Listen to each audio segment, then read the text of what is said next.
विधान परिषद निवडणुकीत मतपत्रिकेवर पक्षाचं चिन्ह राहणार नसून मतदारांना पसंती क्रमांक देऊन मतदान करावं लागणार आहे, अशी माहिती जिल्हाधिकारी एस कार्तिकेयन यांनी दिली।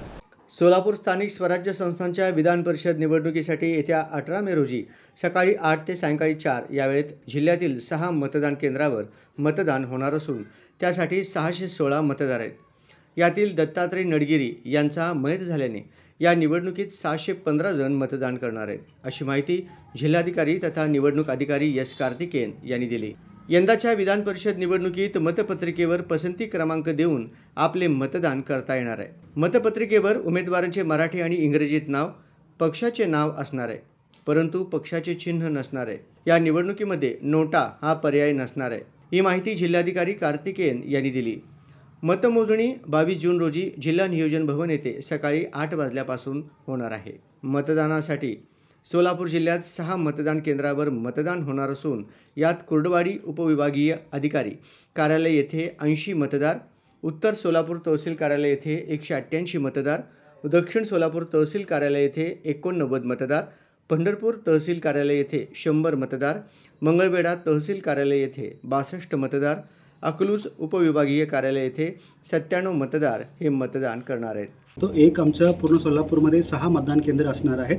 हा 6 मतदान केंद्रामध्ये कुरुडवाडी आणि अकलूज हा दोन्ही ठिकाणी उपविभागीय कार्यालयामध्ये असणार आहे आणि इतर ठिकाणी तहसील कार्यालयामध्ये असणार आहे।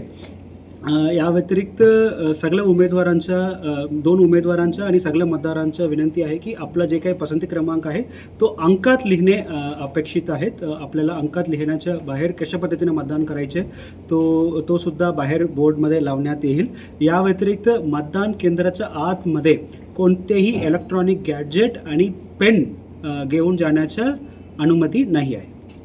4-5 गोष्टी मतपत्रिकामध्ये दिसल्या तर हा मतपत्रिका अपात्र करणार आहेत।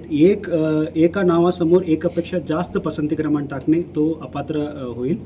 दुसरा शब्दमय पसंती क्रमांक लिहिलं तर तो सुद्धा अपात्र होईल। आणि तिसरा आम्ही दिलेले जांभली पेन सोडून इतर पेन वापरून पसंती क्रमांक लिहिलं तर तो सुद्धा अपात्र होण्याच्या पात्र आहेत। आणि एकसारखे पसंती क्रमांक 2 उमेदवाराला दिलं तर तो सुद्धा अपात्र होण्याची शक्यता आहे। आणि पसंती क्रमांक 1 ना टाकणे तो सुद्धा अपात्र होण्याच्या शक्यता जास्त आहेत। सर, मतदारांना मतदान केल्यानंतर त्याची उघड होऊ शकते का?